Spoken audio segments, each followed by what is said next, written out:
পুরাতন মালদার মহিষবাথানি গ্রাম পঞ্চায়েতের তেলিপুকুর এলাকায় এক আলু চাষি আলুর ব্যাপক ক্ষতির দুশ্চিন্তায় বিষ খেয়ে আত্মহত্যা করেন বলে জানান তার পরিবার। চন্দ্রকোনা, গলসি, গোঘাটের পর এবার মালদার মহিষবাথানিতে তাকে হারিয়ে শোকে বিহল তার পরিবার। ঘটনায় শোকের ছায়া তেলিপুকুর এলাকায়। গতকালকে আলু লাগিয়েছে দিয়ে কোথায় আপনার এই রোডের সাইডে বিঘা 5 মতো।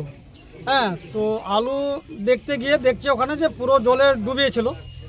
দেখার পরে এসেছে বাড়িতে, এসে আবার পার্সের বাড়ির এখানেও জমিতে কিছু আলু ছিল, এটা কিছু তুলেছে। তোলার পরে মানে বাড়িতে এসে মানে টেনশনে, আলুর টেনশনে দেখছে পুরো পচে গেছে। আর ঋণ মাহাজন করে আলু গেড়েছে 2000 টাকা বিয়া করে ঠিকা নিয়ে। এখন ওই টেনশনে ওই রাত্রে বিষ খেয়ে নিয়েছে। বিপতি রাজবংশী ছিলেন একজন ভাগ চাষি। মহাজনের কাছ থেকে ঋণ নিয়ে 4 বিঘা জমি লিজে এবং 1 বিঘা নিজের জমিতে আলু চাষ করেছিলেন। তার উপর লাগাতার গত 2 দিন ধরে বৃষ্টি, যার জেরে জমিতেই গড়াগড়ি খাচ্ছে আলু। সেই আলু পচে যাওয়ার আশঙ্কায় চরম দুশ্চিন্তায় তিনি দিন কাটাচ্ছিলেন।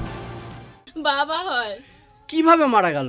আমার বাবা আলুর টেনশনে মারা গেছে। কি করে মারা গেল? আমার বাবা ঋণ নিয়েছে কোথায়, বিষ খেয়েছে।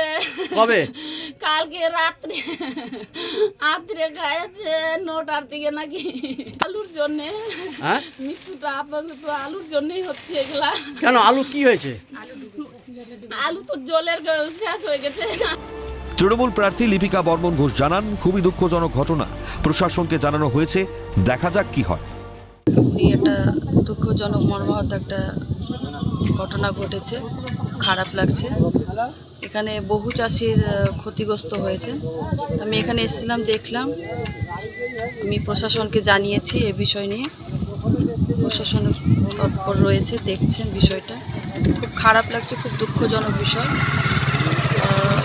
চাষি ভাইয়েরা খুব ক্ষতিগ্রস্ত হয়েছে। চাষিরা ঋণে জর্জরিত, চাষিদের পাশে সরকার নেই। প্রধানমন্ত্রী ফসল বীমা যোজনা যদি চালু থাকতো তাহলে চাষিদের মরতে হতো না, দাবি বিজেপি প্রার্থী গোপাল চন্দ্র সাহার। ঋণ নিয়ে জর্জরিত হয়েছে চাষিরা। বেসরকারি ঋণ, মহাজনের কাছ থেকে ঋণ, ব্যাংকের লোন, সারের দোকান থেকে সার বাকি করে, বেশিরভাগ চাষিরা বাকি করেই আর করে আলু লাগায়। তো খুব গরিব মানুষ তিনি। চাষিদের পাশে সরকার নেই। এখানকার সাধারণ যারা চাষি তারাও বলছে যে সরকারের কোনো রকম সহযোগিতা নেই। পশ্চিমবঙ্গ সরকার, রাজ্যের মুখ্যমন্ত্রী যিনি মমতা ব্যানার্জি, ফসল বীমা চালু করেনি।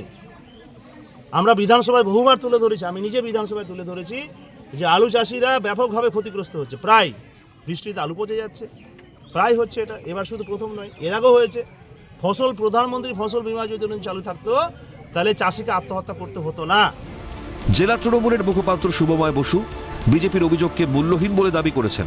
কেন্দ্রের যা যা যোজনা আছে সবকিছুর মধ্যে শর্ত আছে, রাজ্যের যোজনায় কোনো শর্ত নেই। পশ্চিমবাংলায় যে শস্য বীমা যোজনা হয়ে রয়েছে সেখানে কোনো কৃষককে পয়সা দিতে হয় না।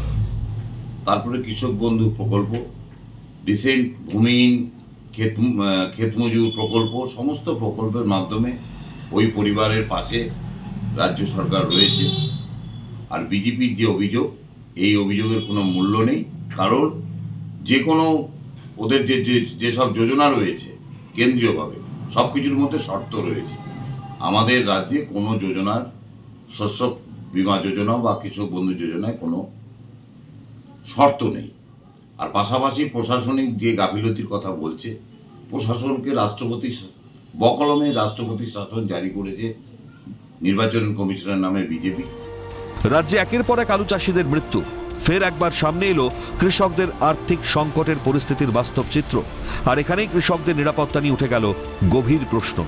মালদা থেকে করুণাময় সিংহের রিপোর্ট, ক্যালকাটা নিউজ।